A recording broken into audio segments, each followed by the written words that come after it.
Good evening, ladies and gentlemen, and welcome into Valley Field for tonight's match between the Marquette Golden Eagles and the Colorado Buffaloes.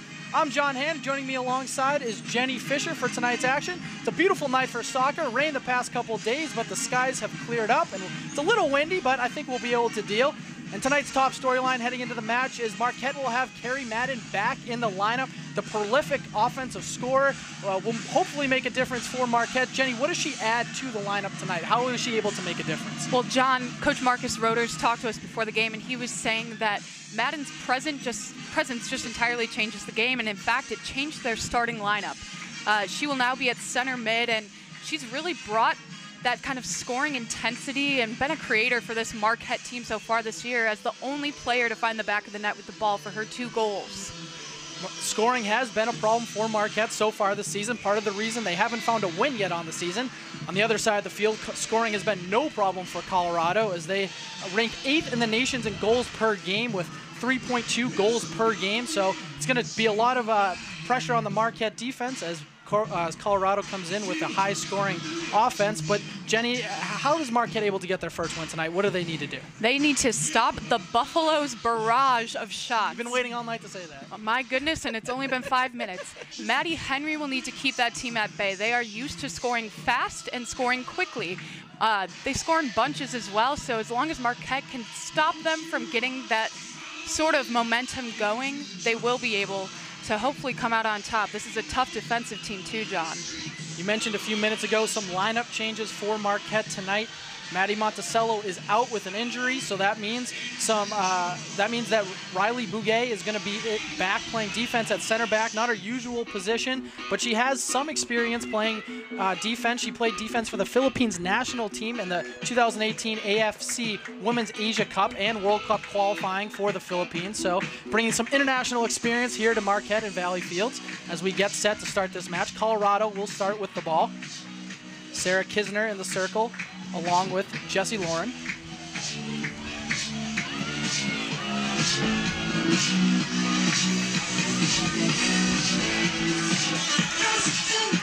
And Valley Fields can be one of those fields that is just absolutely gorgeous when the sun's setting.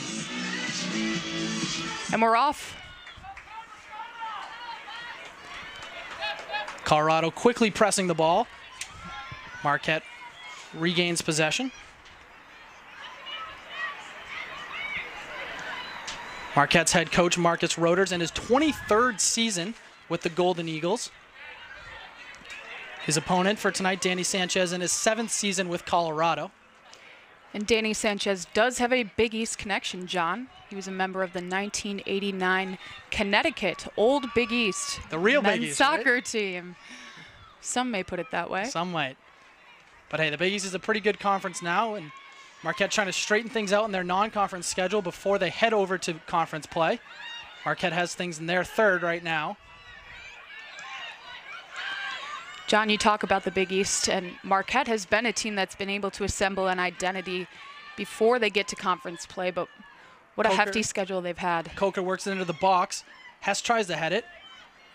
It's worked over, and there's a shot on net from Leah Soleric.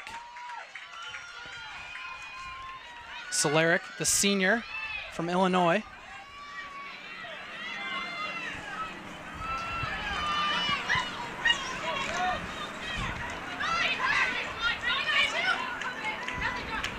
Bouguet, who we talked about earlier in the broadcast. She's a redshirt senior from Indiana. Led Marquette in minutes last season, so someone they can count on to eat up some minutes as the game goes on and as injuries pile up throughout the season.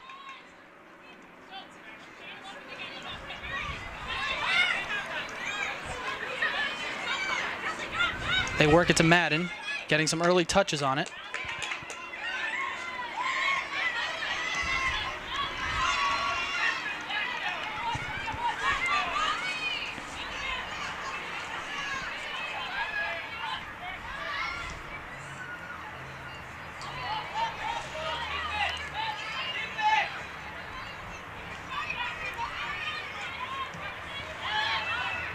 You mentioned Marquette has yet to find a win on the season, but part of that reason has been their tough non-conference schedule. They come off a weekend where they played North Carolina and Duke, two top 15 teams. Duke made it to the Final Four of the NCAA tournament last year before they fell to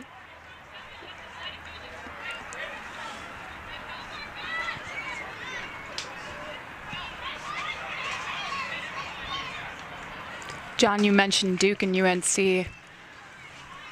Maddie Henry was actually named to the all-tournament team at that Duke Nike Classic.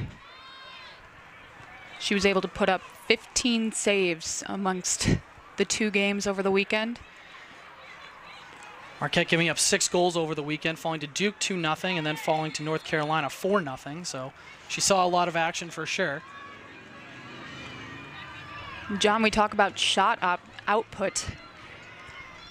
The Buffs have put up 100 shots on the season. Marquette, well, they just made their 36th tonight. Try saying that 10 times fast.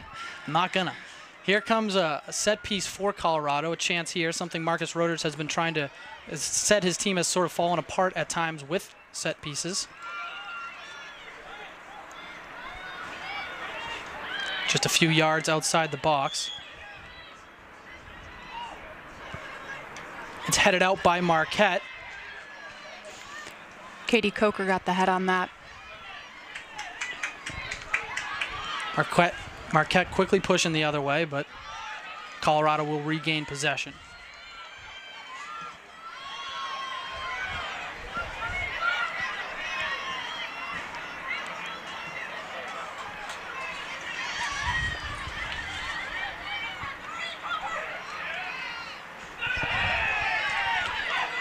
Emily Hess trying to make something happen there. Tripped up.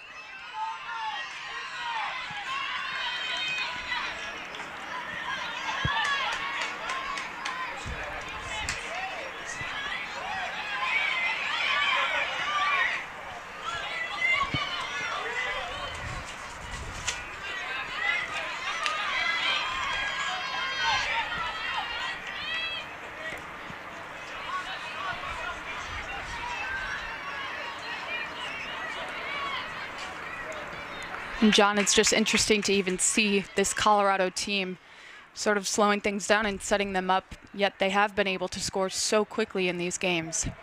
Marquette doing a good job of not letting Colorado into their third of the field so far. This is the first ever matchup between Marquette and Colorado. A school of 80,000 and a school of 8,000 meet up. Sophia Weiner on the attack, puts a shot on net, but it's no problem for Maddie Henry. Easy catch for her. Here's Madden.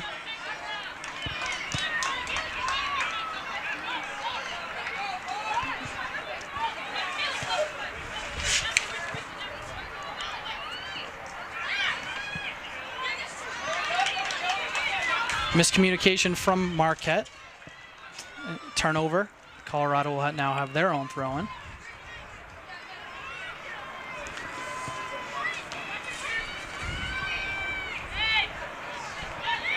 Here comes Baucom. Baucom in the box. She's pushing on the attack. A shot and a save by Henry. A kick save there from Henry keeps Colorado off the board. Baucom, a dangerous threat for Colorado. In 5 games this year, she already has 3 goals and 2 assists. She's logged 15 shots, with 8 of those on net. It's been an incredible season back for her after sitting out after an off-season knee surgery before 2017. Baucom is familiar with Marquette, having transferred to Colorado from LSU and played Marquette in 2015 while she was still a part of LSU. Here's a chip-in from Colorado. John, you know what Jorian Baucom would like to do post-graduation? Inform me. After graduation, she says she wants to be a broadcaster. Hey, maybe she should come up for a post-game interview. We'll see. We'll test out her talents. She can come up to the booth. Yeah. Here, Hess with a Marquette trying to get a long ball to Abby Hess, but referee says it's offsides. Hess, someone Marquette would love to see get going, as they've struggled for goals so far this year. Had 2 goals last year in 21 games. Scoreless so far this year.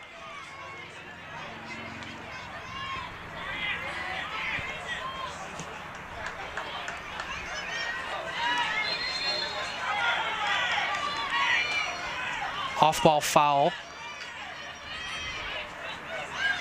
Free kick for Colorado.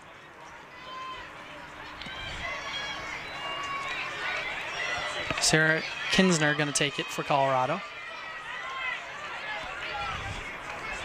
Another set piece in there, third for the Buffaloes. And it's on target. It skips to Maddie Henry, who scoops it up, yelling to her defense. She didn't like something there. Probably didn't like that ball skipped right to her. You see the way Maddie Henry communicates with that defense, especially Riley Bouguet, who has sort of been an anchor for this team in her time at Marquette. Marquette tries to get to the feet of Madden, someone they would absolutely love to see score a few goals here tonight.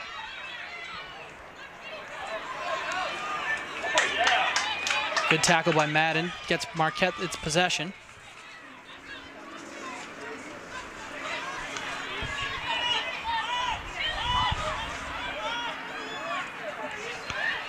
Emily Hess passes up to Abby Hess.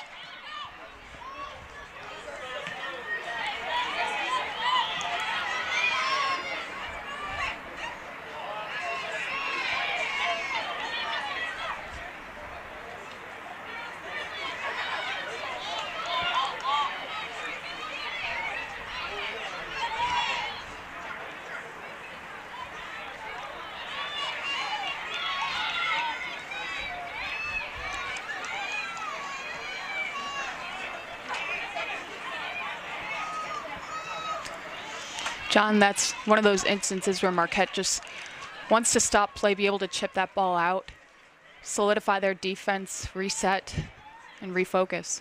Golden Eagles seem to be working the left side of the field more. Seem to be trying to build things over there.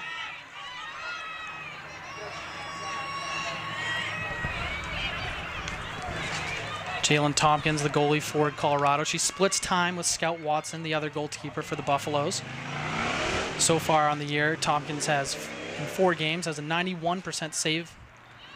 The Buffaloes have only given up 1 goal on the season. That goal came against Iowa State in their last match.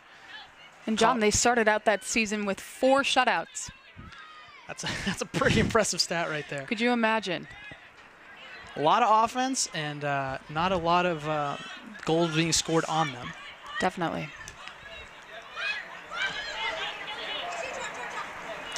Marcus Roders even mentioned before the game that this Colorado team is athletic as well. They're tall. They seem to be able to hit hard and knock you down with a punch on offense. And on defense, they're just as feisty. Colorado, a usual team you see in the NCAA tournament, so another tough test for Marquette. Of course, tonight at least they don't have to be on the road, something Roders said they were happy to be back at Valley Fields in the comfort of home. Here's a cross from Marquette. Emily Hess trying to find Carrie Madden.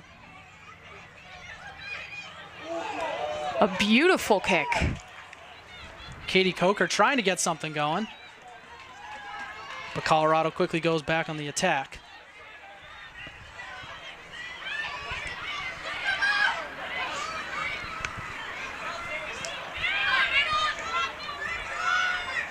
Coker is a local product out of Racine, Wisconsin, nearby.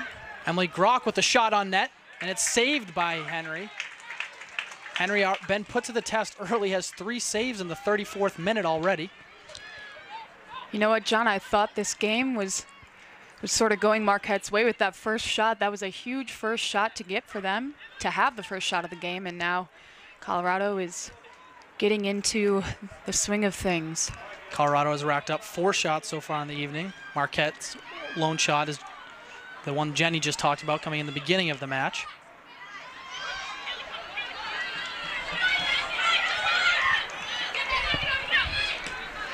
Coker works it back to the middle. She finds Burrier, who switches fields, and gets it over to Emily Hess. Hess looking to chip it in. A strong kick. It bounces it to Madden. Madden has a look, and she shoots it wide right of the net.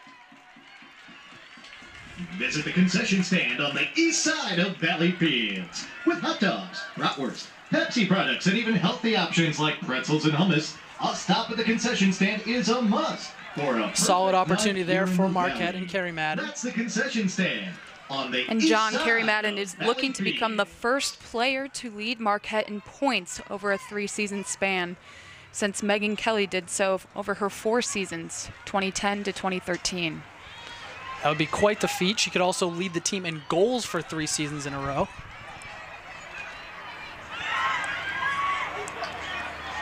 As we talked about at the top of the broadcast, Madden has a big factor in this game. She comes back from injury, sitting out last weekend. Here's a through ball for Colorado. Henry comes out of the net and kicks it out of bounds. Let's see which way who would hit off last. Referee says it's going to be a corner kick.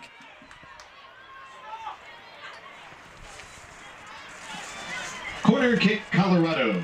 Sarah Kinsner back to take it.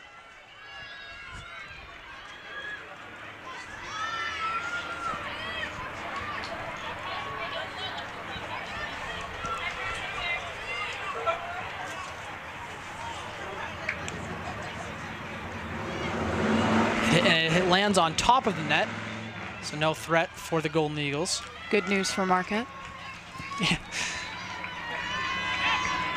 No rebound or anything like that. Yeah, that's easy. It's like a nice sunset here at Valley Fields tonight. A red sky.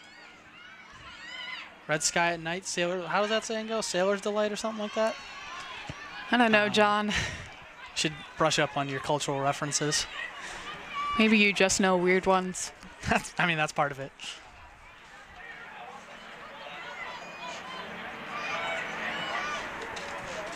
What's especially been interesting is the long balls Colorado has been trying to play in this game. Jumpstart their offense. Buffalo's trying to stretch the field. So far, the Marquette D has been able to hold them off. 30th minute now. And John, Marquette needs to keep an eye on number 23, Tatum Barton. She leads the team in goals with 6. She's 3rd in the NCAA at that. She has 13 shots on the season so far. Haven't seen much out of her in the first few minutes of the game, but definitely someone the Golden Eagles will have on their radar. So we've seen Marquette have a few offensive chances, but they've been few and far in between. The one at the beginning of the match and the one just a few minutes ago from Carrie Madden. Jenny, what does Marquette need to do to get some more of those opportunities?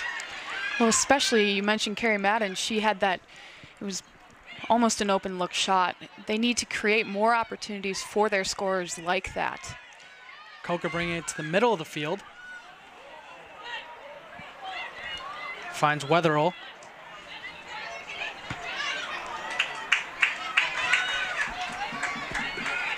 Seems as though Marquette can get that first touch, but that second, a very important second touch, they just can't seem to pull together. Yeah, that second touch and beyond has been pretty much a miss for Marquette tonight. Balcom dangerous with the ball. It's poked away by Coker.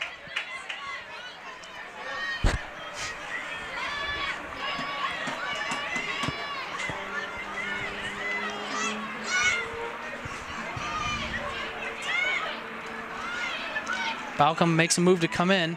She works her way to the center of the field, takes a shot on net, and another save by Maddie Henry, diving to her right to make that nice save. Riley Bouquet gets it out of there fast. No barrage from the Buffs, No says barrage. Bouquet. When the house is burning, you get out of there as quick as possible.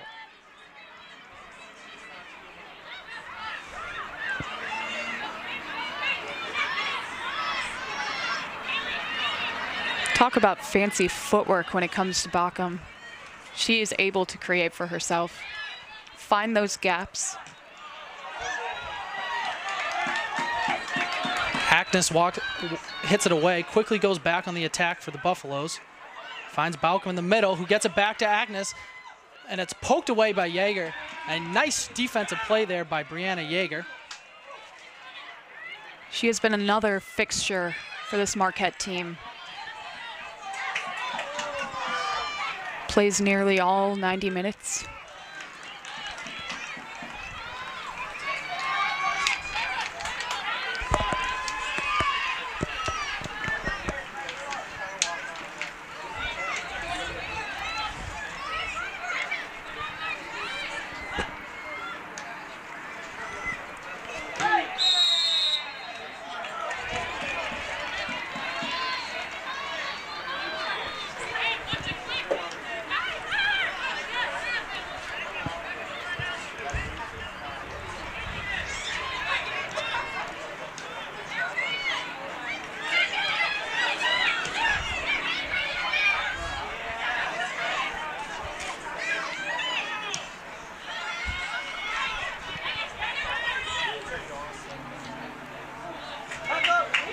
It'll stay Marquette ball.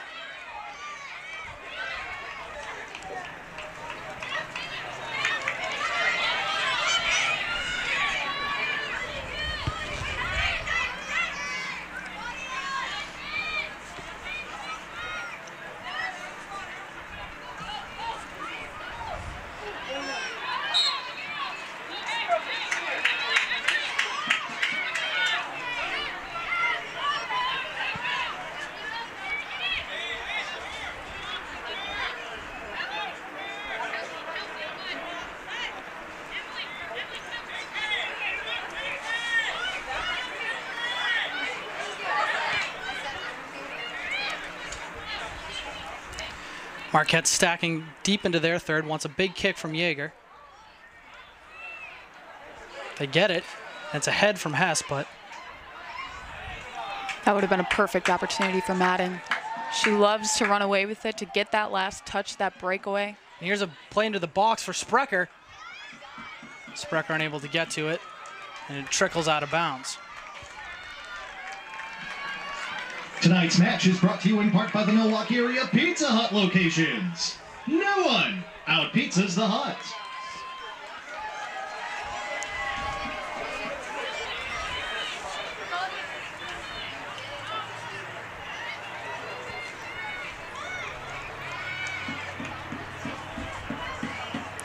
John, we talked about the first time that these teams are meeting, the first time that Marquette is back at Valley Field since August 20th.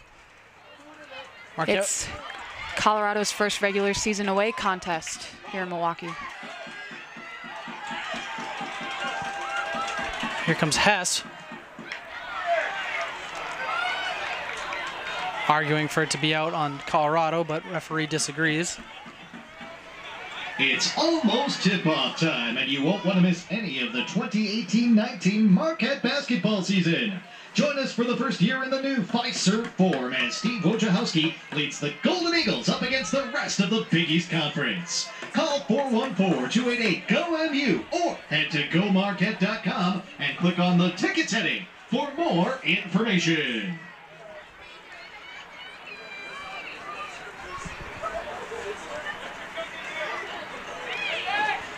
Finds the foot of Balcom. Balcom trips over the ball. Oh. Gets back up, but maintains possession. I told you, John, that fancy footwork. It's knocked away by Weatherall. Fans got excited for some opportunity, but the through ball is unsuccessful.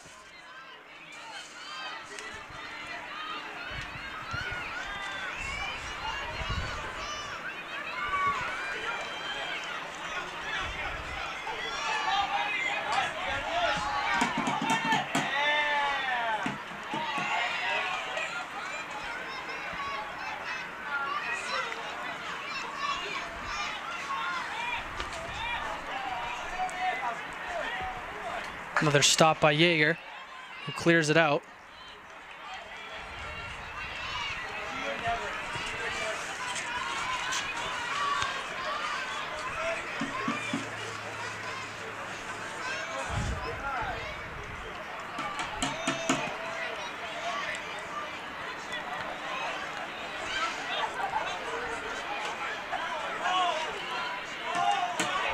That was a beautiful kickback.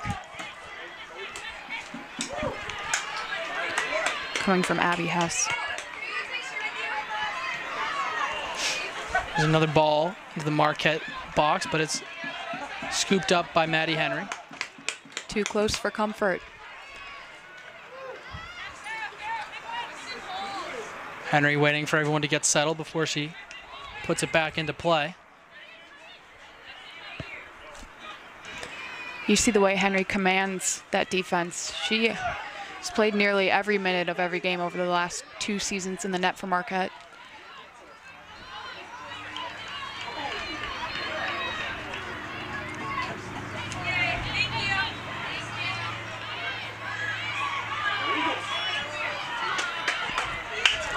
Megan Massey working the other way. Finds Baucom. Baucom with a shot that's blocked by Yeager. Corner kick, Colorado. Play results in a corner kick for the Buffaloes. Kinsner going to take it. We saw the first corner kick land on top of the net for Colorado. See what they do with this one.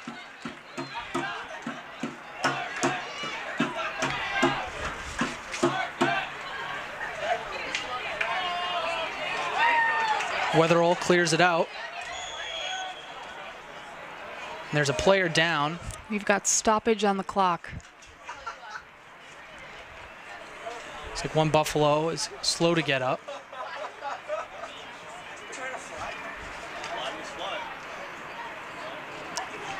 We've got a trainer out on the field as well.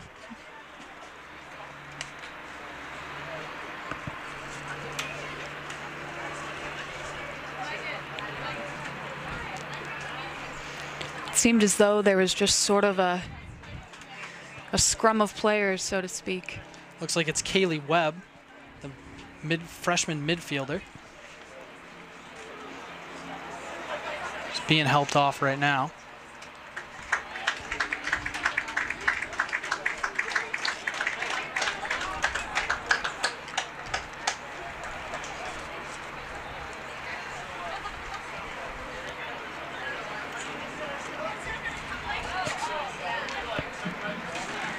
Kaylee Webb, the injured Colorado player.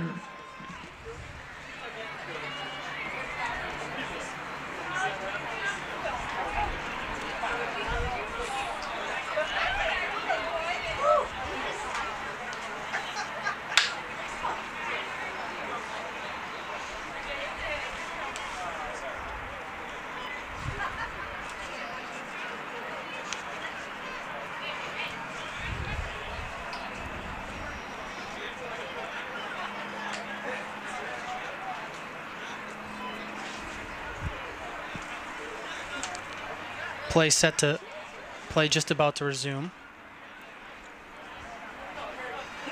Still a 0-0 contest here at Valley Fields.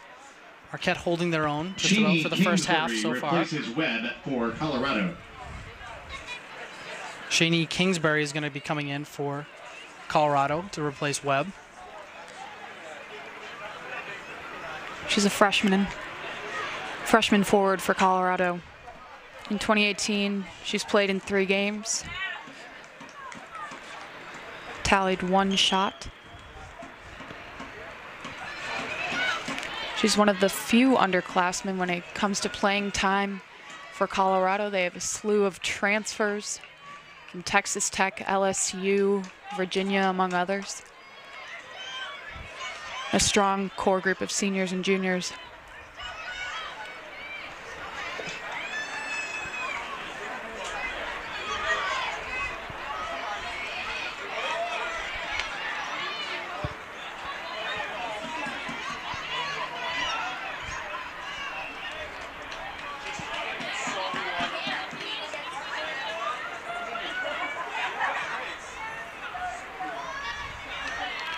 Sprecher giving chase to the long ball.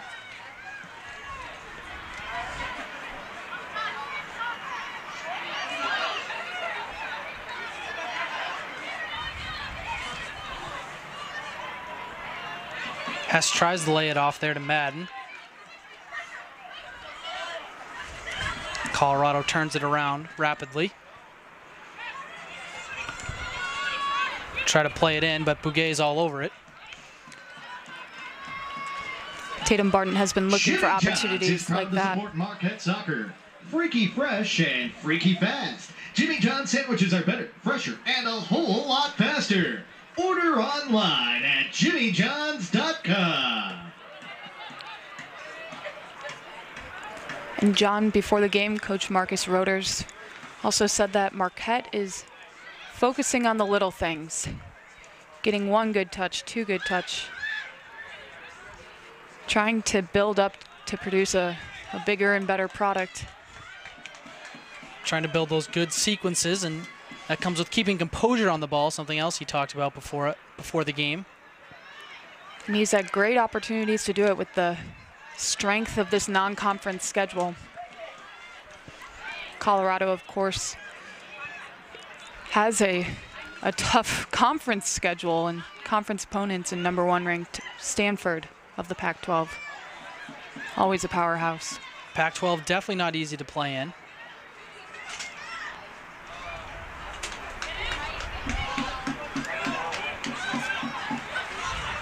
Sophia Weiner.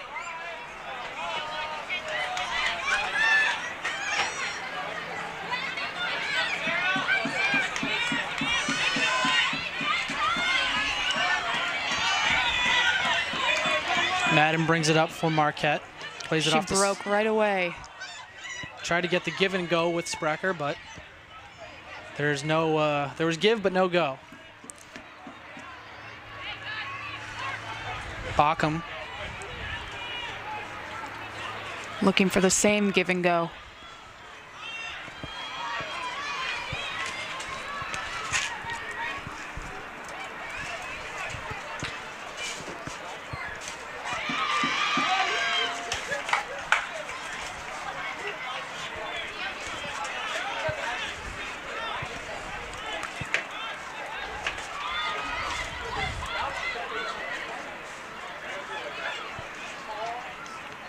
Colorado with an opportunity.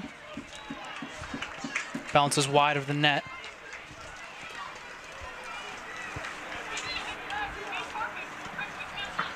Attention, John, something extremely fascinating about this entire group of women, these 2 teams, is the amount of experience with national teams. You mentioned the Philippines for Riley Bouguet, and her younger sister, Sammy Bouguet, had also trained with her in that team.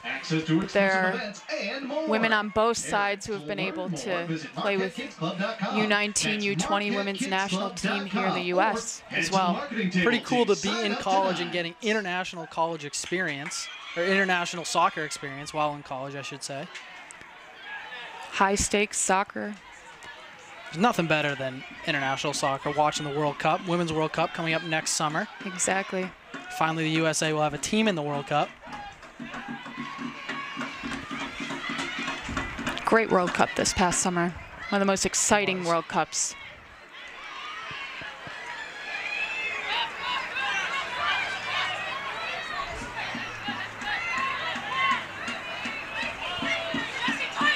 John, Marquette has been trying to push the ball up by way of the sidelines to build to something in the middle.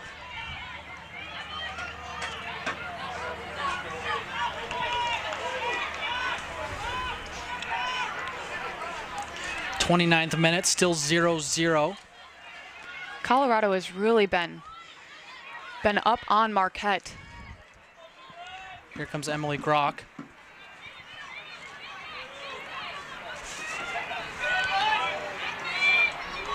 Barton finds Weiner.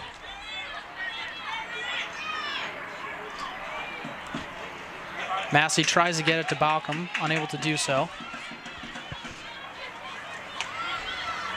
And there goes Bree Yeager, a player who can play it up the field and has. Ball quickly stripped away from Yeager by Shanine Kingsbury. Yeager showing a little bit of speed there, trying to get something going on the offense. She did have 1 goal last season in 17 games played.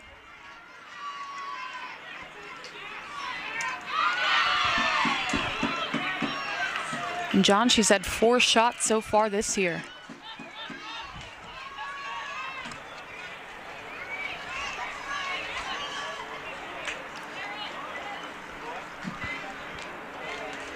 Stephanie Zuniga and Megan Massey come off for Colorado, replaced by Libby Garrity and Nancy Best.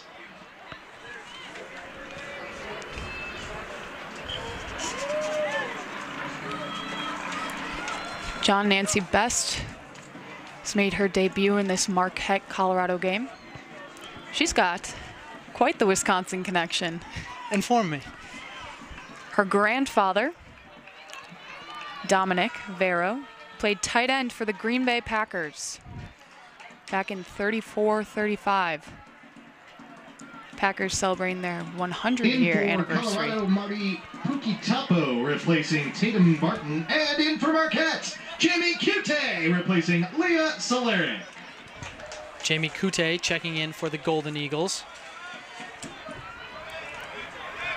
Jamie is another player who has had an impact for Marquette, a senior forward out of Overland Park, Kansas.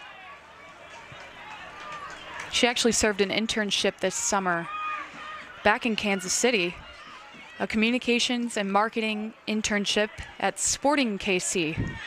Emily Grock has it ball centered, deflects off a defender and dribbles back to Henry.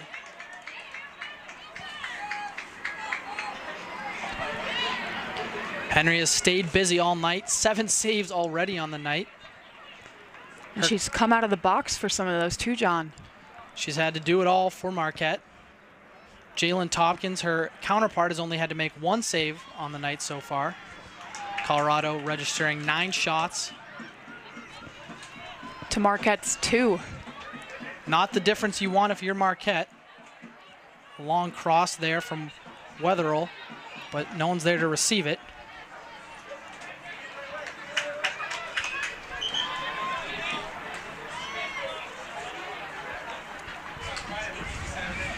Heather Handwork comes on for Marquette, replacing Kylie Sprecher.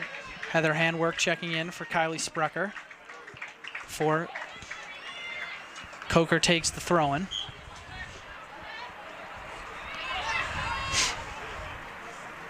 That almost rhymed. Almost. A near rhyme. Sometimes things just don't work out. Tell you what, sometimes you got to make them work out. These Golden Eagles. Another point. Marcus Roders had mentioned that they can change their own storyline. They can either be what these past games have shown, these 4 losses, 1 draw, or they can change and flip the script. See what they do here in the remaining minutes of this first half, 34th minute now.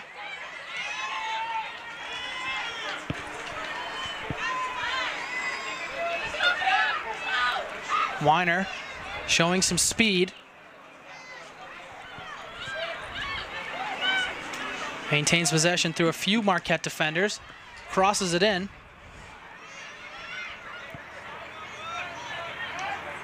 It's cleared out by Wetherill.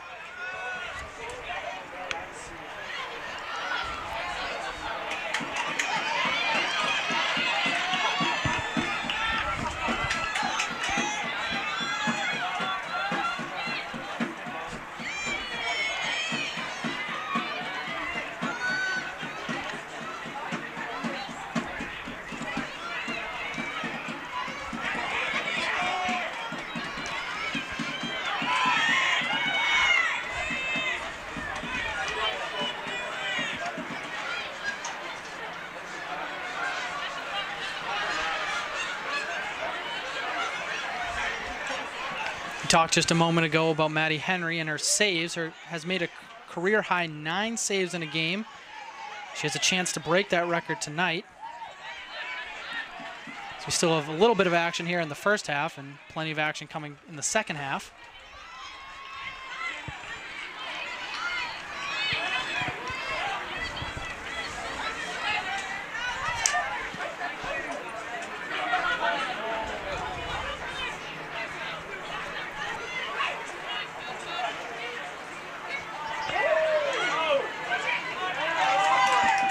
Handwork steals it away from Balcom. Quickly pushes it off to Weatherall. Kute back to Weatherall.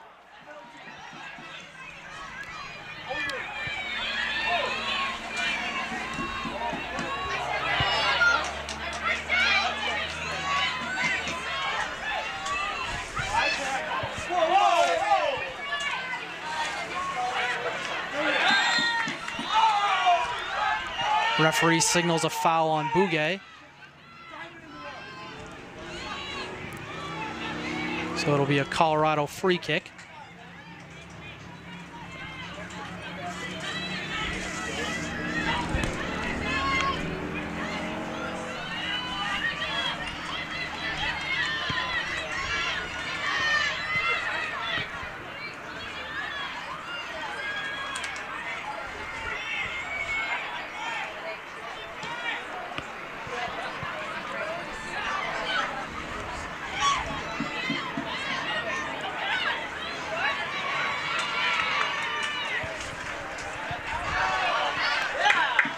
Referee says Weiner stepped out of bounds. So it'll be a Marquette throw-in. Heather Handwork matching up very nicely on Colorado on that one. Didn't give an inch of space. It's the little things. It is. It always is. All about them. Sports can be games of inches sometimes. You got a lot of cliches, John. Yeah, I should probably work that out in the second half. I thought you would have a cliche for that.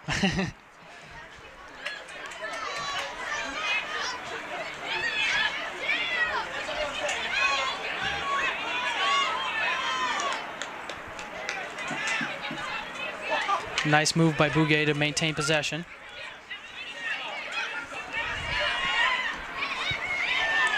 Kute turns it over to Balcom.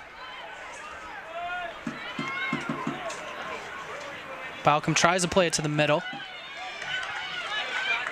but wasn't able to find Libby Garrity.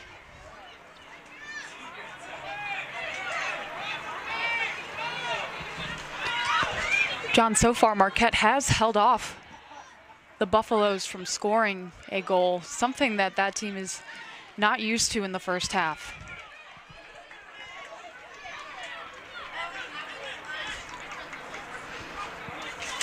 On the counterpoint, they have not allowed the Golden Eagles to score as well, giving them fewer chances too, as their lone goal allowed by an opponent was against Iowa State.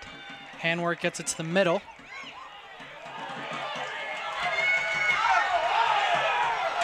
Chance there from Handwork, but tough defense from Colorado prevents anything from happening.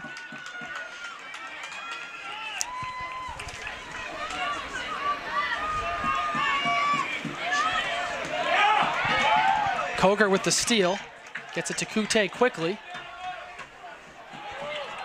She dumps it into the corner to Schock. Schock puts it into the middle, and it's scooped up by Tompkins.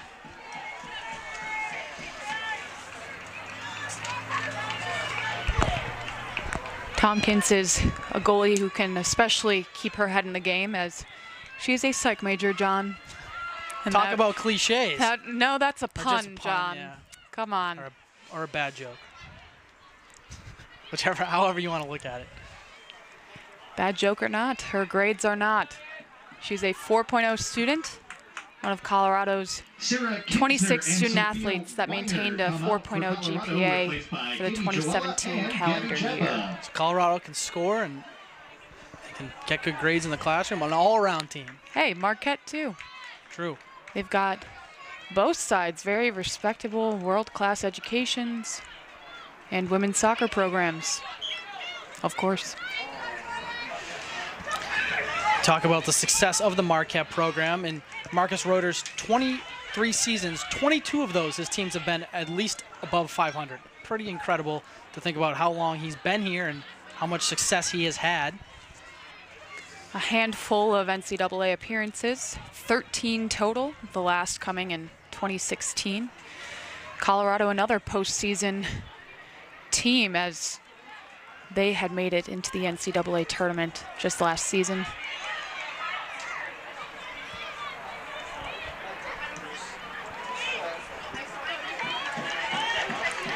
Shot on net for Marquette from Rachel Johnson. Not a strong strike.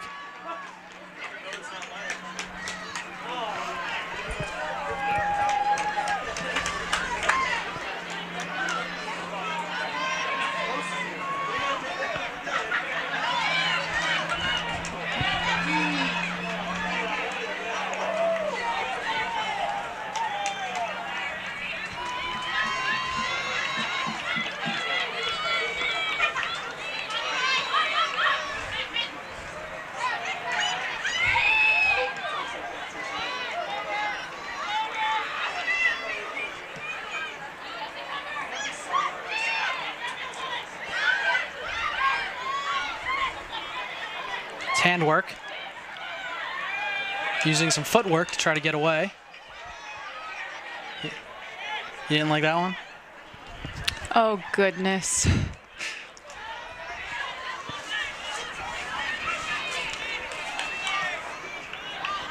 The clock winding down, just 3 minutes remaining in this first half. 0-0 as Colorado goes back on the attack.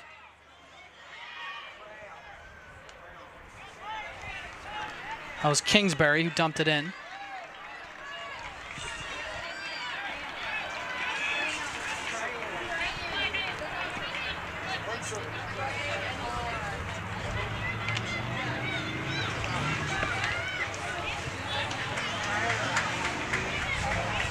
John, you can see the whole entire Marquette offense shift over to that side of the field when they begin their offense. They seem to like the left side of the field. Do you have any thoughts on why that is? Try to get it up the outside so that they can push it back in. If the defense gets on them, they might tap it out, but it's better than having too many bodies in their third and in the middle of that field. Run the risk of a missed possession rather than turning over.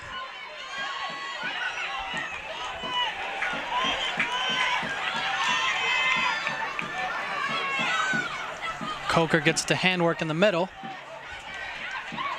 Handwork shot's deflected, but it's kept in bounds by Johnson. Johnson has some space and puts it on in the middle, and the head there, and it's wide of the net. The header coming from Wetherill.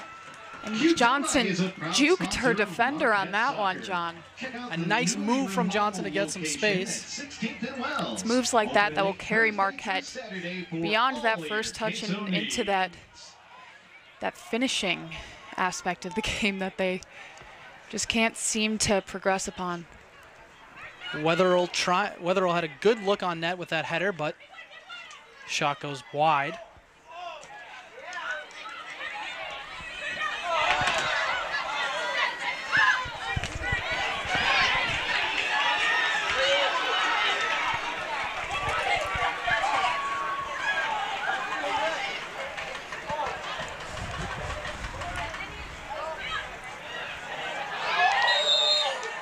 Almost a tackle on that one. Referee sees it, and 1 minute. It'll be a Colorado free kick. In the first We're in half. the 44th minute, so just 1 minute remaining in the first half here. Colorado will try to push the ball deep. Tompkins going to take it as we still stay in this 0-0 stalemate. An interesting opening half despite the 0-0 scoreboard.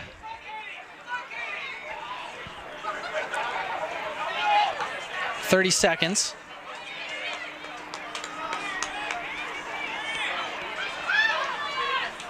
Colorado tries to feed it in there to Grock.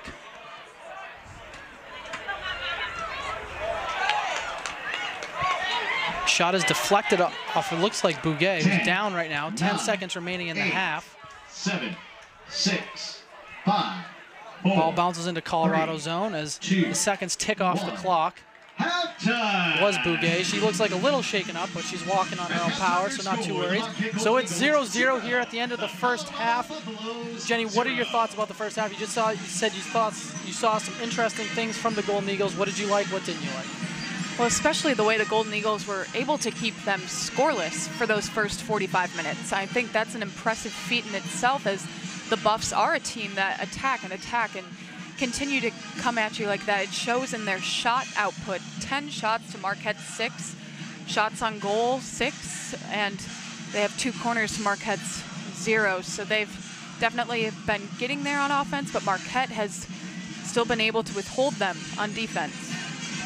We'll have your entire second half of action just after a quick 15-minute intermission. So go to the bathroom, get something to eat, get something to drink, do what you need to do, and we'll be right back for the second half of Marquette versus Colorado. You heard the man.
There's one.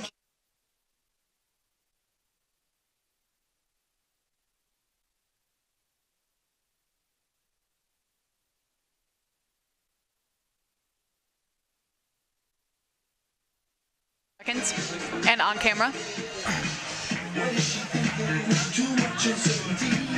When you come back, say it's 0-0. Oh.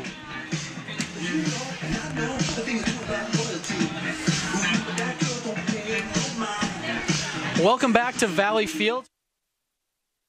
Marquette Golden Eagles and the Colorado Buffalo. It has been a 0-0 so far is our score. Not a whole lot of action going on so far in this one.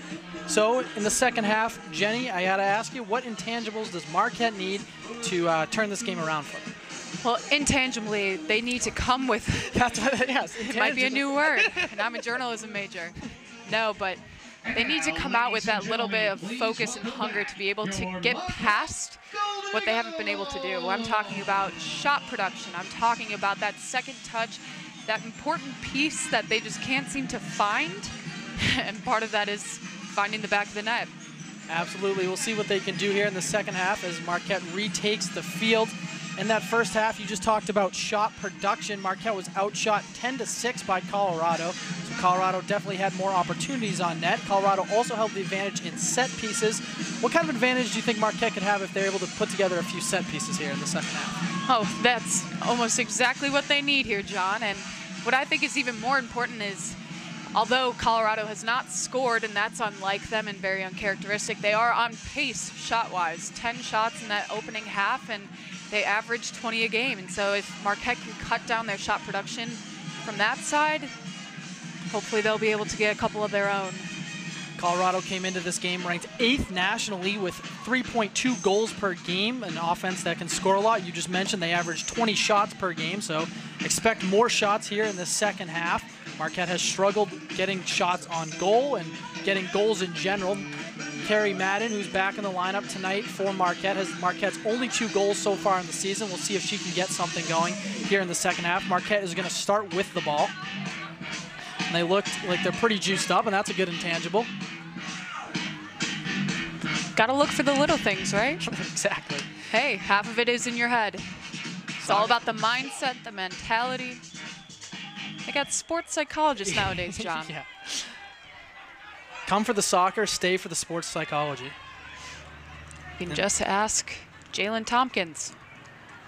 Ask her what? She's a psych major. Right. Whatever you would like, John. Sit down on the couch. Maybe some stuff about memory. Yeah, right. Spill out my feelings.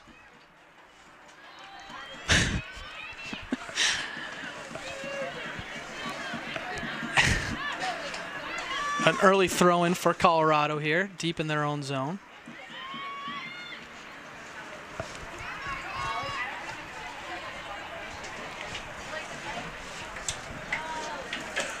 John, we mentioned the intangible things that Marquette can improve upon. Intangibly. That's a shot sails, stays in bounds, but sails wide of the net. Jamie Cute on Marquette tweeted yesterday that Marquette basketball's associate head coach Stan Johnson stopped by their practice for a motivational talk. He's sort of known for that. He does. That kind of a thing. If you follow him on Twitter, he is one to give out wise words. He's nearly viral for it. And a collision there between 2 Colorado players as they go for the head. Weatherall breaks her defender, passes it off to Hess, who jets it back to Weatherall. A shot and a goal for Marquette. Jamie Coute with her first goal of the season to put Marquette in the lead.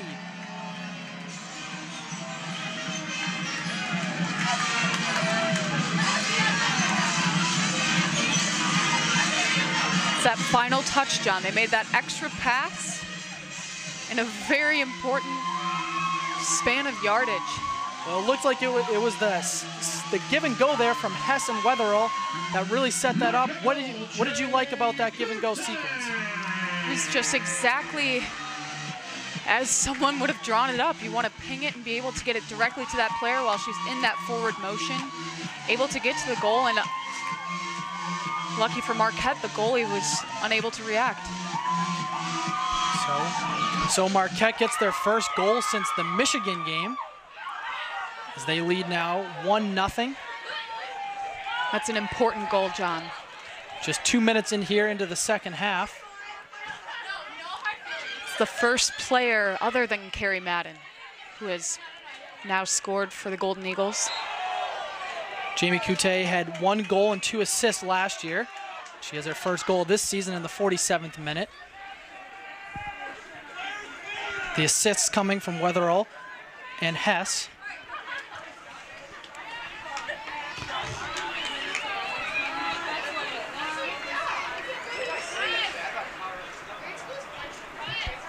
We talked about getting the momentum going and getting juiced up, and that's one way to do it. Score a goal quickly, huh? Just got to punch him right in the mouth. Punch him right in the mouth. A quick little... Quick jab. A quick jab. Maybe a left hook. But that's the way you need to do it. The left hook, I think, is the second goal. This is like the quick jab. The left hook, you know, knocks him dizzy, and then you go in for the finisher. Just my thoughts. Very well drawn out, John. Well, and it's important, we talk about the psychology, the intangibles. That's super important for Marquette to get that goal at the beginning of a very vital second half. Marquette had numbers going the other way, but their sequence is slowed down. A nice move there from what? It's a cross in back to Coute. Coute is one person in front of her. A shot and sails top over the net. A good, almost pegged there in the left-hand corner. Beautifully aligned. The first Marquette goal scored by Jamie Coute. She was assisted by Katrina Wetherell and Abby Hess. The goal came in the 47th minute and is Coute's first goal of the season. Coute from Wetherell and Hess. 47th minute. Coute subbed into this match in the 14th minute of the first half and making her presence felt here early in the second half. And John, you start to see the statistics, begin to even out more and more. Marquette now at 8 shots to the Buffs' 10. Strong start to the second half will do that. So we've seen the Golden Eagles almost offense come alive. Carrie Madden with a nice move to create space. She dumps it off to Sprecher. Sprecher puts it on net, but it skips up to Tompkins. The Golden Eagles have been great so far in these last 5 minutes at catching Colorado on their heels. We mentioned that goal as a first jab. They're making that first punch in almost every play. That through ball goes to no one except Maddie Henry. Henry toying with Baucom there. Like a cat and mouse. It was a little Tom and Jerry action.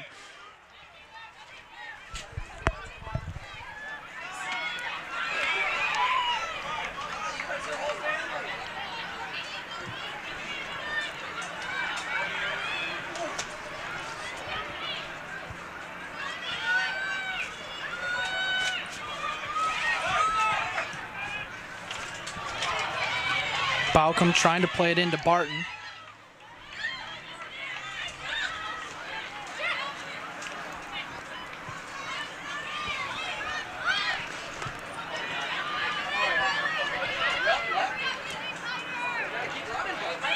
John, we've talked all game about what Marquette needs to do. What would you say the Buffaloes need to do in order to regain that sense of dominance? I would say that they just need to take advantage of the opportunities they've had. They've had some quality shots on net. We've seen them early in the game. They tried to stretch the field. We haven't seen that as much, and Marquette has really been able to play their own game. We have the first yellow card on the field of the game. Megan Massey looks like she has been booked. Jamie Coute has been booked for Marquette in the 51st minute. Coute really making her presence now, getting a goal and getting a yellow card. 51st minute. It looked like it could have gone either way, though. He kind of just threw it up there for anyone. Almost looked like he was giving it to us. Both girls walked away a little, a little upset looking. Maybe Massey just thinks she still has it. It's the tough part about soccer, John. Basketball, they flash you the numbers. Soccer, it's a card and a thing. Little scrum there in the middle.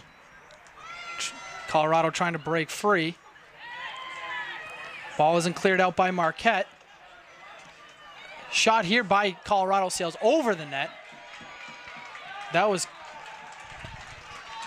Kinsner. An absolute rocket. Emily Grork comes off for Colorado, replaced by Nancy Best.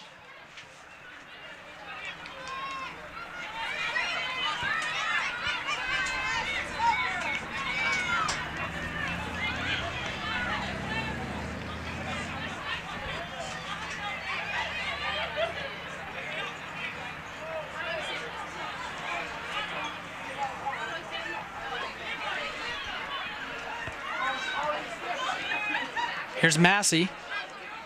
Massey tries to work it in there to Barton. You've seen some more urgency, it seems like, from Colorado since that Marquette goal, putting together a few offensive sequences.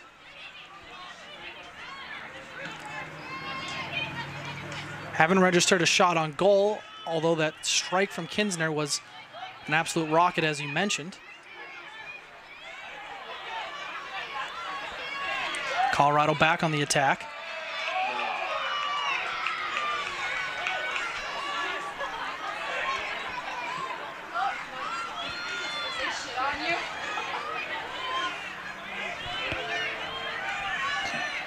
The wind has really died down here in the second half as nightfall has approached.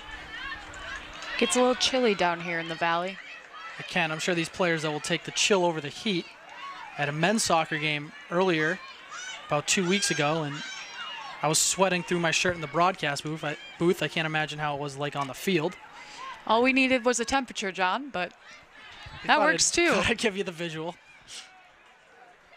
A lofty ball into the box, stopped by Henry.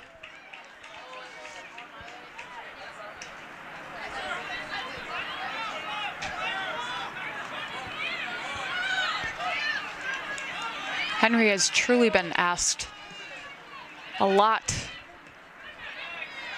now in her third year with Marquette. Her freshman year was 2016 All Big East freshman team. Started in all 22 games and logged over 2,000 minutes.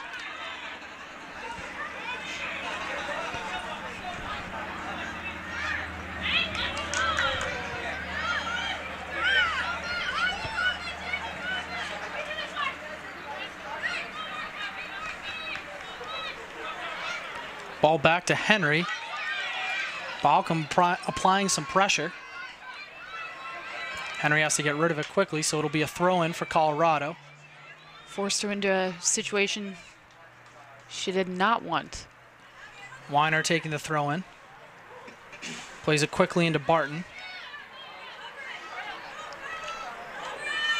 Barton rolls it back. Tries to get it in, but it's deflected away by Hess. Corner kick, Colorado. It'll be another corner kick for Colorado, their third of the evening so far. They're averaging a little bit over 7 in each game, John. Another spot where they're able to find the back of the net, using their athleticism, their size, their speed.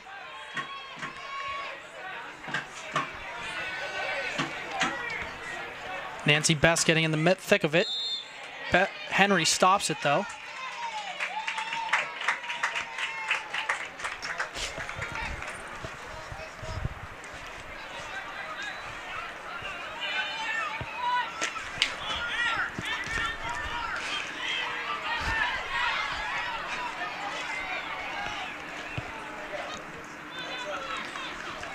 '56th minute, Marquette still leading 1-0.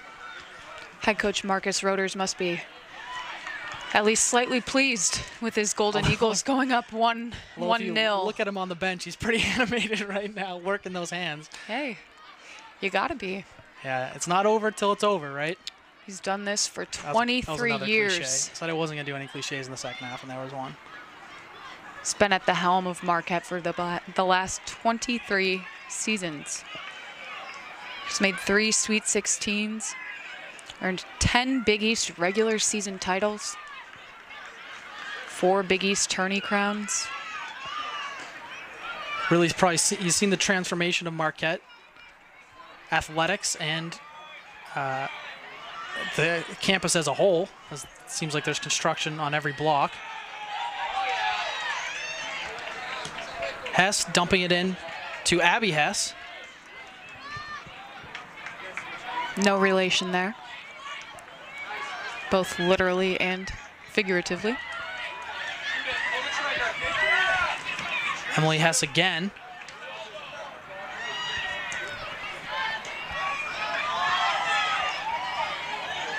Colorado has tried to clear, but Marquette has been able to put it back into their third each time. This time it's Carrie Madden. Bounces off Greening.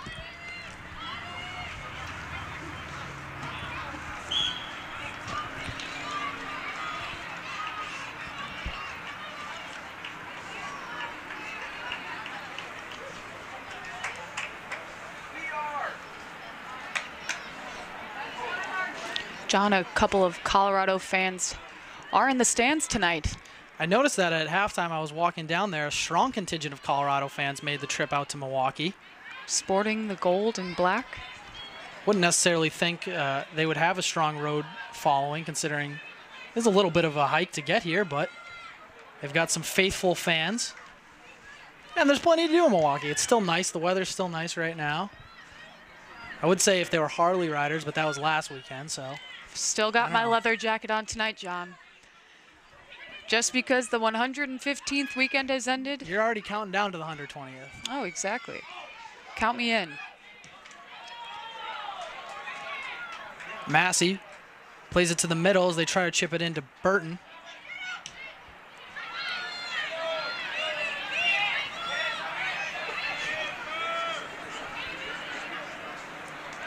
Madison Burrier for Marquette, the freshman, getting solid touches and solid experience as she has played in all 5 games so far. Getting her second start here tonight. And it's Emily Hess breaking some ankles as she works her way downfield. Wetherell. Do not sleep on Emily Hess. The junior started all 6 games so far this season. 2016 All Big East freshman team. Carrie Madden comes off for Marquette, replaced by Leah Soleric. Marquette making a substitution. Carrie Madden going off. Leah Soleric coming in. Soleric started tonight, has started in the previous 5 games as well. Has 2 shots on net so far this year. Here will be a cross from Soleric and a head from Wetherall, but it sails wide left of the net. Visit the Marquette Spirit Shop in the Alumni Memorial Union for the newest and best Marquette apparel for the true Marquette fan. That's the Marquette Spirit Shop in the Union or online at spiritshop.marquette.edu.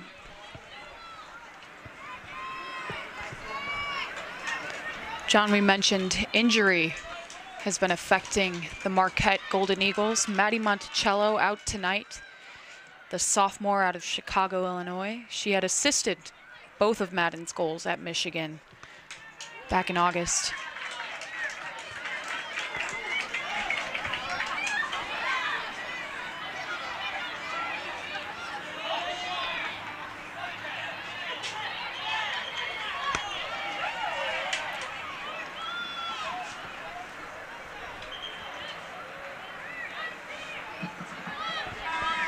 Megan Massey and Sarah Kinsner come off for Colorado, replaced by Libby Garrity and Marty Pukitapo.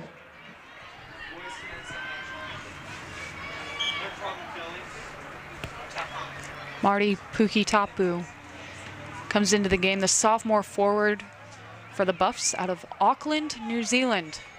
That's not a short plane ride. She is a Kiwi. Not a short ride at all. But she does say that the Colorado campus reminds her of home. Another player who has international experience playing for the New Zealand national team.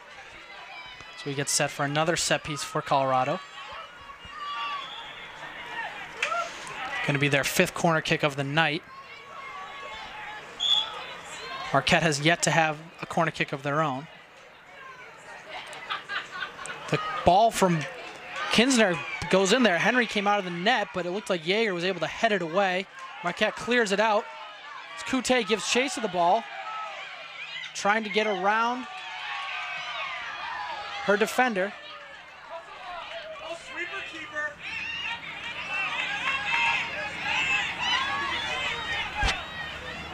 That corner could have been very dangerous for Marquette.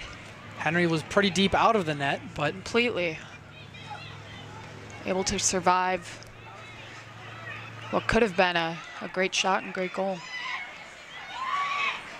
Here comes Colorado quickly on the attack, and that was Baucom. Looks like Jaeger could have clipped her. And Jaeger's going to get a yellow for that.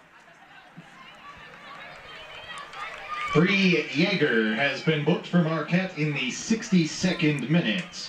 Yellow card, Jaeger, Marquette, 62nd minute. A dangerous set piece coming up for Colorado.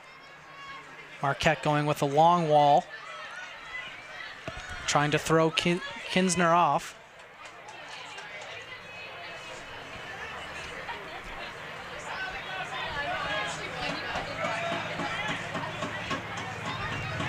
Referee saying the wall has to be back a little bit farther.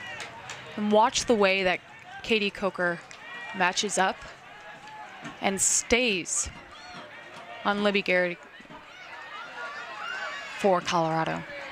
Henry directs traffic as she gets ready for this free kick.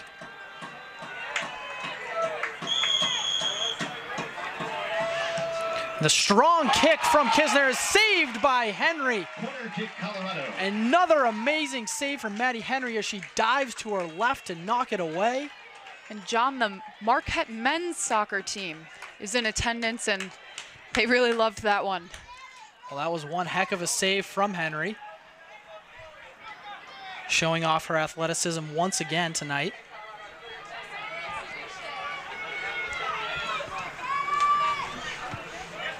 Henry punches that one out. She's down out of the net, scrambles back to her feet. Referee blows the whistle before anything more can happen. One of the Buffaloes was deep into the Marquette net. It was Henry's 7th save of the night. As we mentioned, her career high for one game is 9 saves in a match.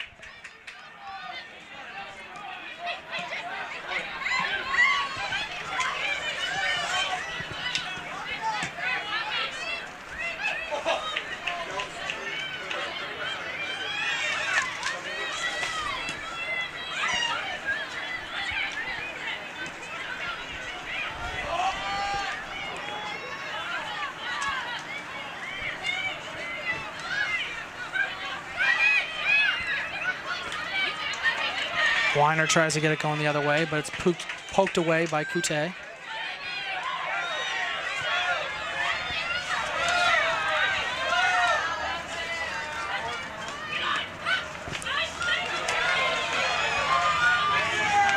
Sprecher trying to get things going. Wetherell dumps it off to Hess.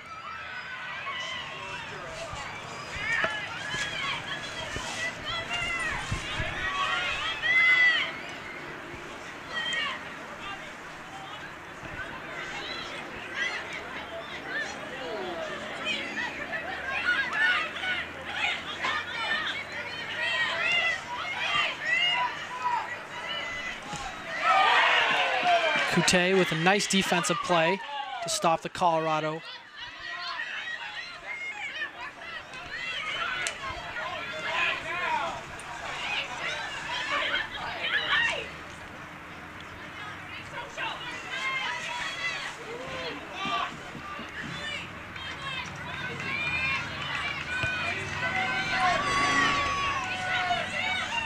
And there's not been a goalie change yet for the Colorado Buffs. Still Jalen Tompkins in the net. Scout Watson has seen some action for the Buffaloes.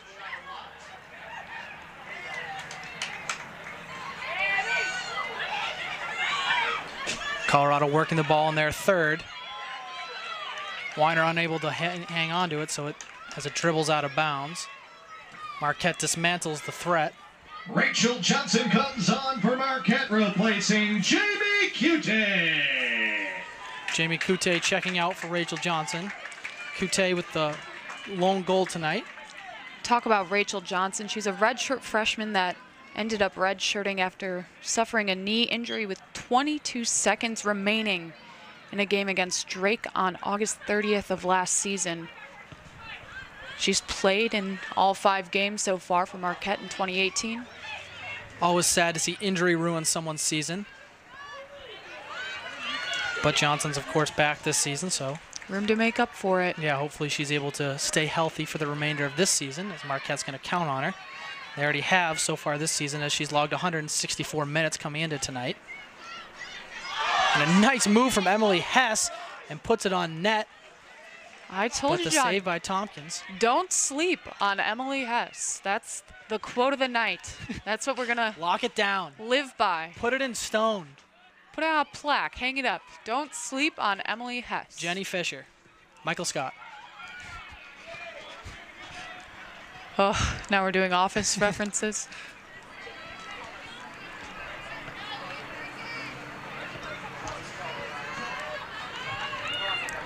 Balcom working on Bouguet. Bouguet is able to poke it away. Referee says it's clean.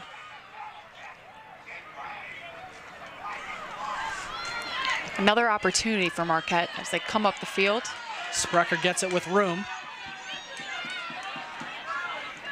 She works it to the middle of the field and rolls it back for Slerick, who fires one on net. It seems as though Marquette has gained some confidence. Metaphorically putting some oomph behind the ball. And physically putting a little bit of oomph behind the ball. I mean, yeah, if oomph is a... It's a tangible. Abby Hess comes off for Marquette, replaced by Heather Handwerk. Heather Handwerk now checking in for Abby Hess. So they're not sleeping on Emily Hess, they're keeping her in the game.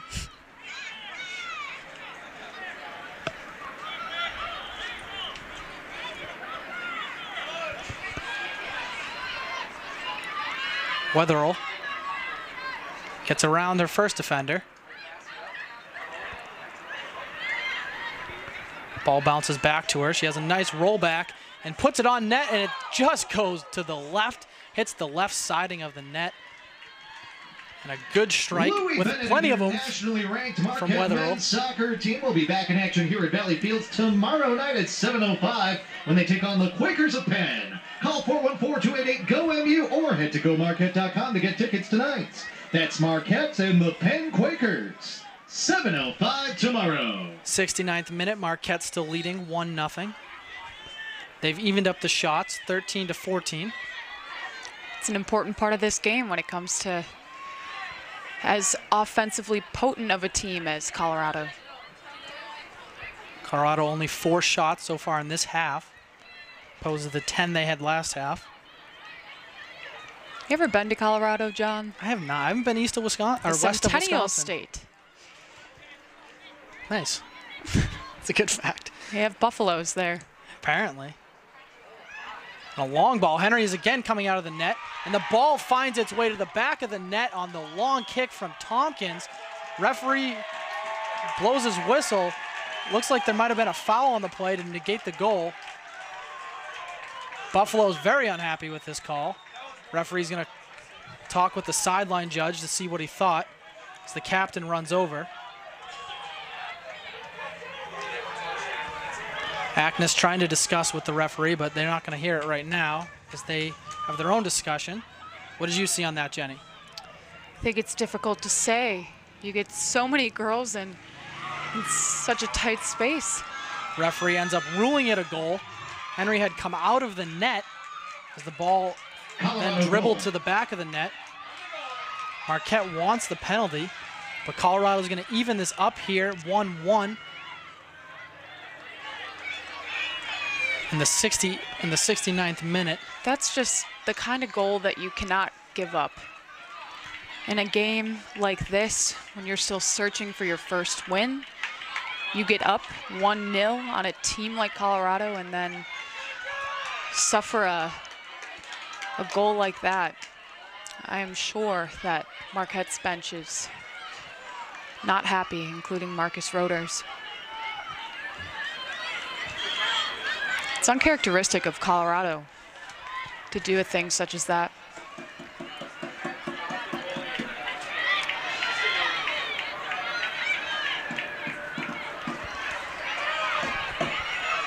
Marquette quickly going back on their own attack.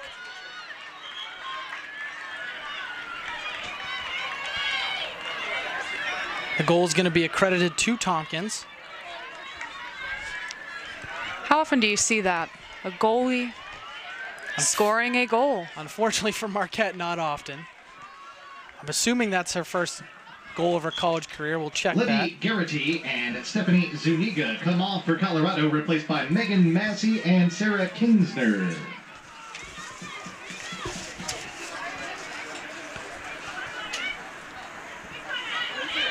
First career goal. First career shot, John. So on Tompkins' first career shot, she has a goal. 1 for 1, not too bad. Fortunately for Marquette, that ties things up here at Valley. See if they can put something together here in the remaining 20 minutes. We've talked about how they've been playing with more energy. We'll see if they can keep that up, even though it is deflating to have a goal go in the way that ball did.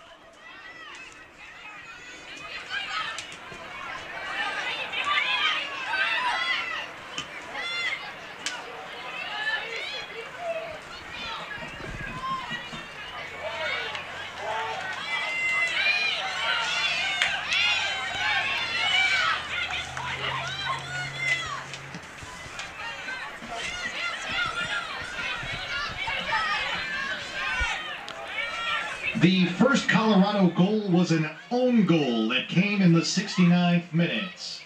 Colorado goal, own goal, 69th The official minute. announcement coming out now, it's actually going to be a Marquette own goal in the record in the scorebook.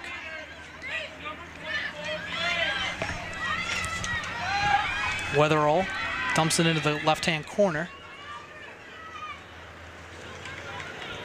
What could have been quite the go-ahead for Heather Handwerk. It's another Marquette player who, it's in her blood. A sibling, older sibling. Ashley Handwerk had played at Marquette. Graduated in The Aurora Sports 2017. Medicine Institute. Don't give up your sports, give up the pain. The Aurora Sports Medicine One of Institute Marquette's offers slogans free is, injury evaluations. join the family, Learn meet the more family. at They're very, one of their aurora.org/sports. traditions is to treat that team aspect as if it were a family. They've had a couple siblings, as the Bouguets are on the team right now.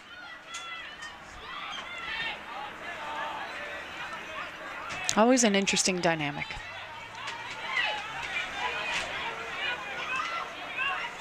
You see it in Marquette men's basketball with the Hauser brothers. True.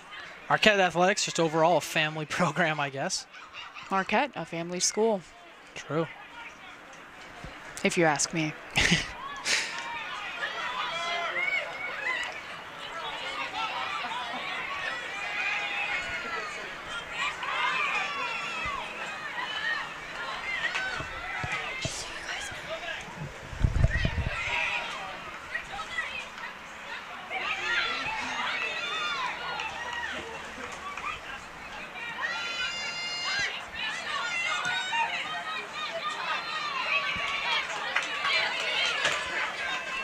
Those little touches are what Marquette needs just to get another second to reset and sort of jab at Colorado once again.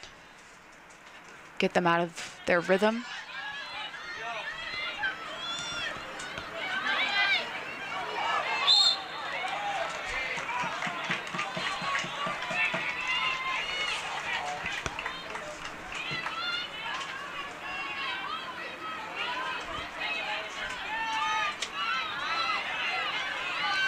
Free kick for Marquette.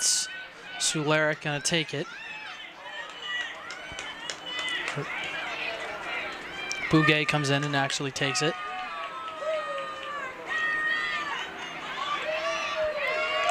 Golden Eagle in front of us trying to get fans going. He's got some new attire this season.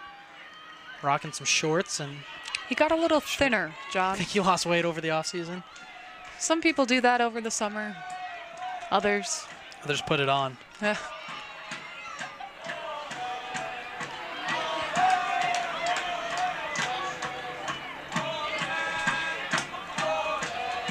Rachel Johnson comes off for Marquette, replaced by Erin Johnston. John, we talk about family, and Erin Johnston comes onto the field, the younger sister of Megan Johnston, who competed for Marquette from 2014 to 2016. A redshirt sophomore out of Grays Lake, Illinois. She's posted 1 shot so far this season.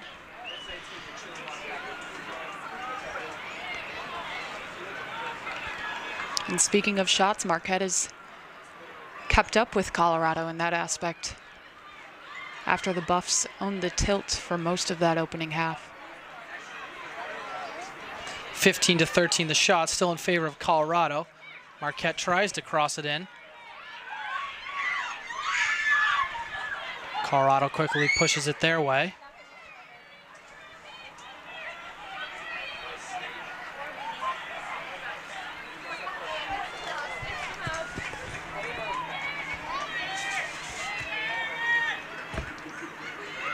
John, someone we have not seen Here's tonight. Barton with the rip and a save again by Henry, diving to her left. Another absolutely athletic feat there from Henry, leaping from the ground to make the save. For Colorado, replaced by Stephanie Zuniga. Corner kick, Colorado. Colorado with another corner kick.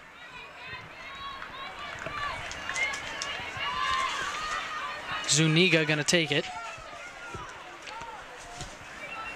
Someone else who suffered from a knee injury last season, but is back for the Buffs this season.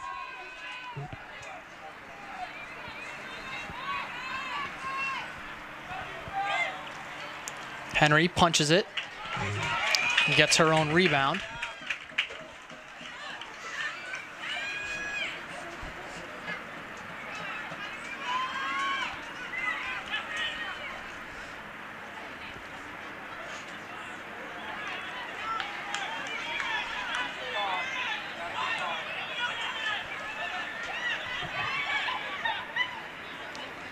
Zuniga punches into Macy. Macy can't turn around and get a shot off.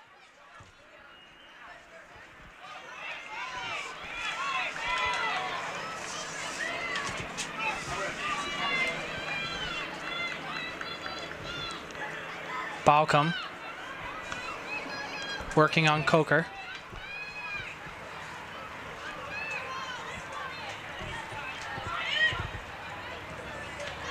Another long ball in, then a header, and it's saved again by Henry. A header coming in there from Marty Pukitop.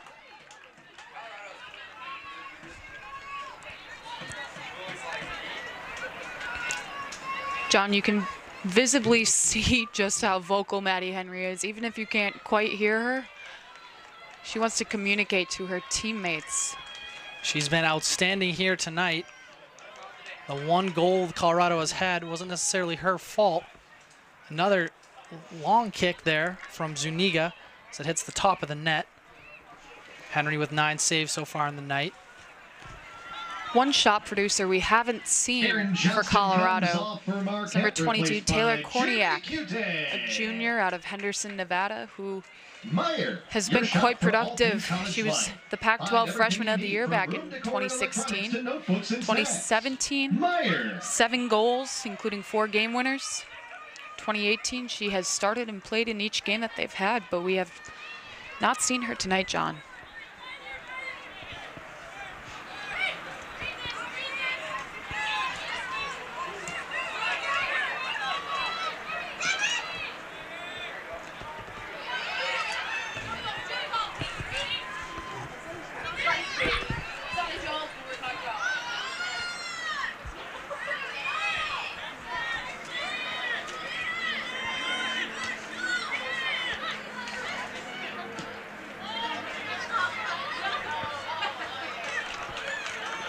Ball skips away from Coker for a Colorado throw-in.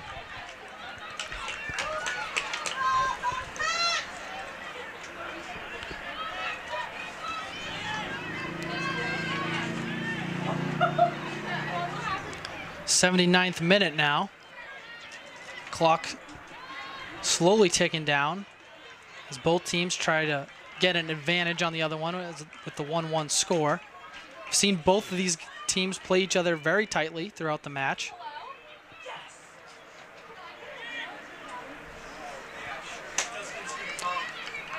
John, we've talked about shot production, and the Buffs have returned most of their scoring. They returned their top 4 goal scorers from last season.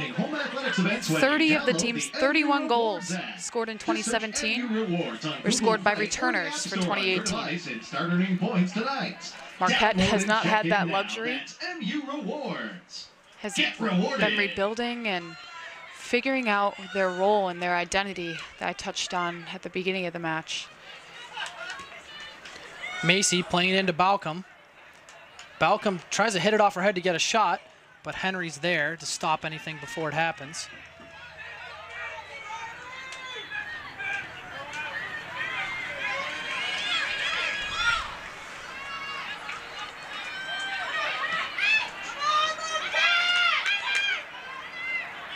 Handwork switches fields.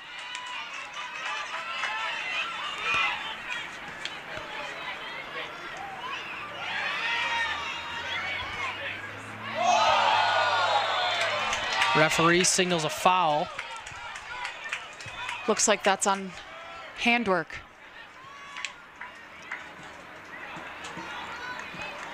Excuse me, Jamie Cute, perhaps? Looks like it was actually Macy Schock, but it'll be a free kick here for Marquette. Telling you, John, these scrum of players. It's tough to see. That's why. Get your eyes checked. Yeah, always. My eyes checked. Yeah. One of those cliches, right? Yeah. A night of cliches here at Valley. As Marquette gets set to take this free kick.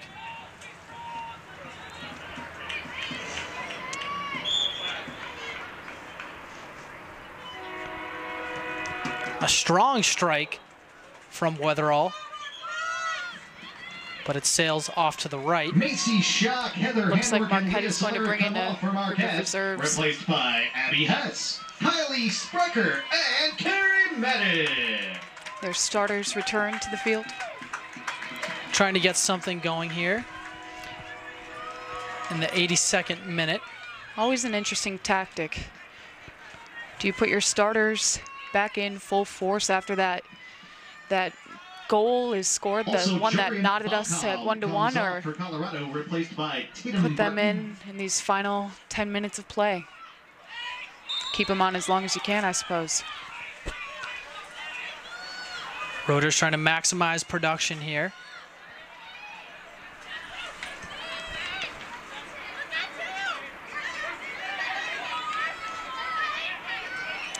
John, Carrie Madden has but 1 shot so far this game. We've talked about her pretty extensively tonight as one of Marquette's biggest offensive threat. Ball bounces around for Colorado. Henry came out of the net again. That shot sailed over the net. Looked like it came off the foot of Jesse Lauren.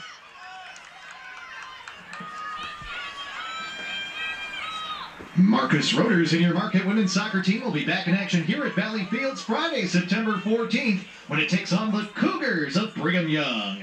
Kickoff will be at 7 p.m. Call 414-288-GO-MU or head to GoMarquette.com to get tickets tonight. That's Marquette and BYU, Friday, September 14th at 7 o'clock. Kinsner works it over to Macy.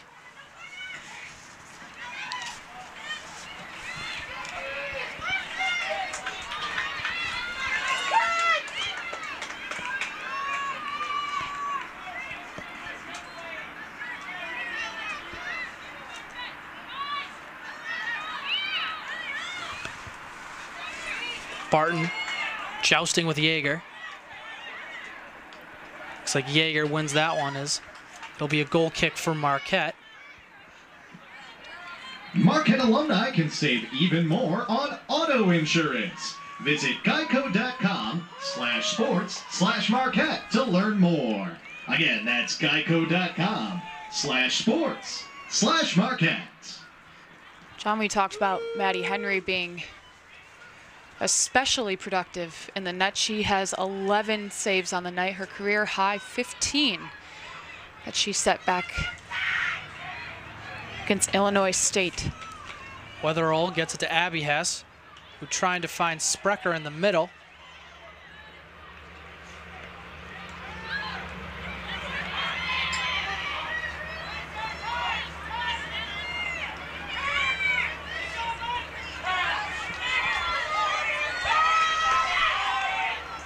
Zuniga with pace going the other way.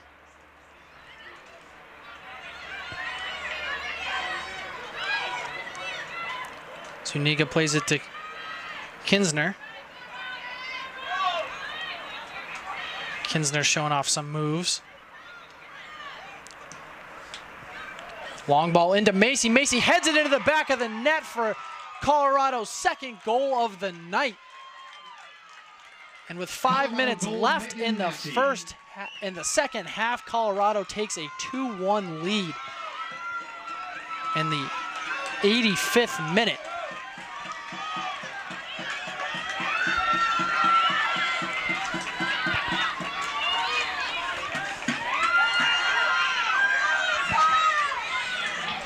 Another devastating goal comes off for Colorado, if you are replaced by Marquette. Jorian Balka. A header just past Henry to put them up with minimal minutes remaining. Marquette now will have to try to tie things Also, back Emily up. Hess comes off for Marquette, replaced by Heather Handworth. With 5 minutes of action left, they'll need to make moves fast. Rotors subbing out Emily Hess for Heather Handwork, trying to get the more offensive personnel in there.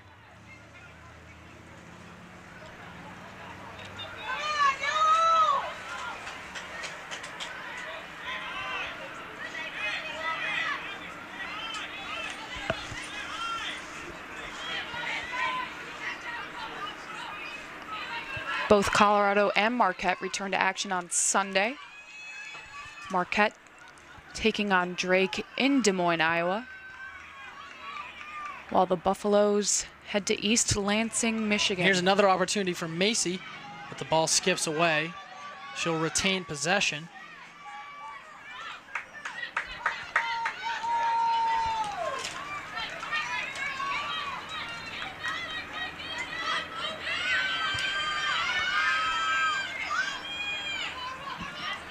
The second Colorado goal was scored by Megan Massey. She was assisted by Kelsey Ackness. The goal came in the 85th minute and is Massey's first goal of the season. Massey from Ackness, 85th minute. The assist on the Massey goal coming from Ackness. Massey, another important transfer for Colorado, coming out of Tennessee, playing for the Lady Vols back in 2016. Ackness is getting her second assist on the year.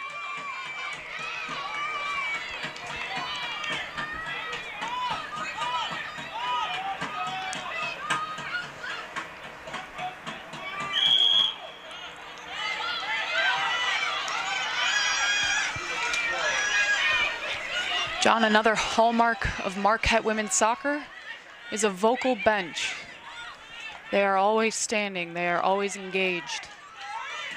You're seeing that especially as the clock ticks down. 88th minute, not a whole lot of time for Marquette to do something, but nonetheless there is some time.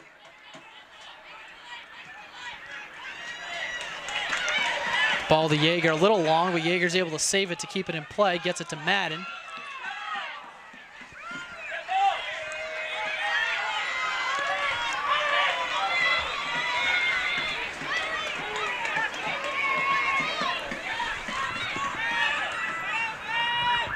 Madden puts it through Weiner's legs, crosses it in, and a header from Hess, but it goes nowhere near the goal. An important component of that was Bree Yeager playing up where she was, getting that ball to Madden, and setting up that entire cross. It's the little pieces, the little steps that have gotten Marquette. Marquette pressing as just 1 minute and 48 seconds remain.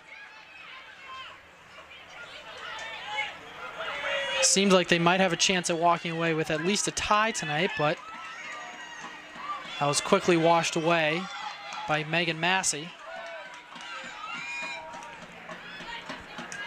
You see the sense of urgency, as Marquette should have.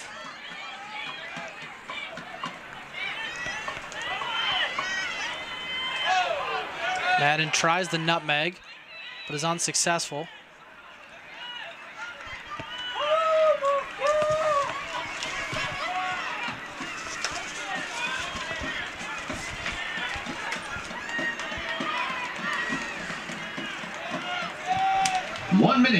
One minute remaining in regulation. The lone goal scorer for Marquette tonight.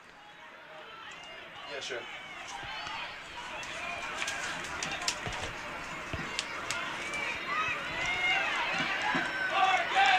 45 seconds remaining in this one. Colorado has the 2-1 lead. Marquette still looking for their first win of the season. As the clock winds down, it looks farther and farther away. Looks like they might have to wait till Sunday to do that. 30 seconds remain. Colorado taking their time.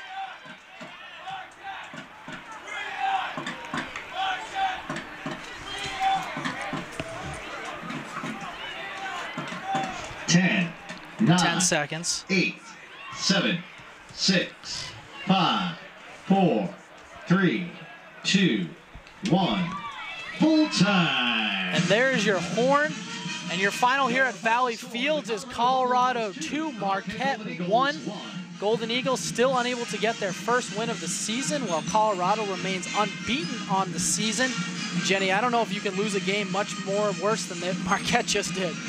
John, it was just almost unlucky as they started to find that identity that they've been searching for in these non-conference matches in such a hard schedule. And Coach Marcus Roders had talked about these games where you schedule against top-tier opponents. You learn that you've been there before and that you can gain a win and garner one of those records that is worthwhile and represents how you've grown as a team. But Marquette was just unable to find that in a victory tonight. I think they made strides. You see the shots. You see the saves Maddie Henry put up. The team is functioning and moving towards where they need to go, but tonight it just wasn't fully there. You mentioned Maddie Henry on 15 shots. She made 11 saves, did just about everything Marquette asked of her. Marquette finally got a different goal scorer with Jamie Coute scoring. Carrie Madden returned, but didn't have much of an effect on this game. So this is going to seem like it'll loss that'll sting, but it can't sting for too long as Marquette is back in action on Sunday against Drake in Des Moines, Iowa. Jenny, what do they need to do against Drake to finally get their first win of the season? I think Drake is definitely one of those teams that they'll play well against. They play them nearly every year, and they'll be able to take things specifically from this game, how to connect on those passes to one another to be able to produce a goal, as we saw from Jamie Coute. And they have 3 non-conference games remaining until they take on Butler here at Valley Fields on Sunday, September 23rd. But finding that identity before Big East Conference play is going to be one of the biggest pieces to this Marquette women's soccer team. We'll see if Marquette is able to do that and finish their non-conference schedule strong on Sunday. That's all we have for you tonight from Valley Fields. Your final is 2-1 Colorado. Your lone goal scorer for Marquette was Jamie Coute. So signing off from Valley Fields for Jenny Fisher, I'm John Hand. Until next time, everybody. Good night. Football action. 7:05 tomorrow night.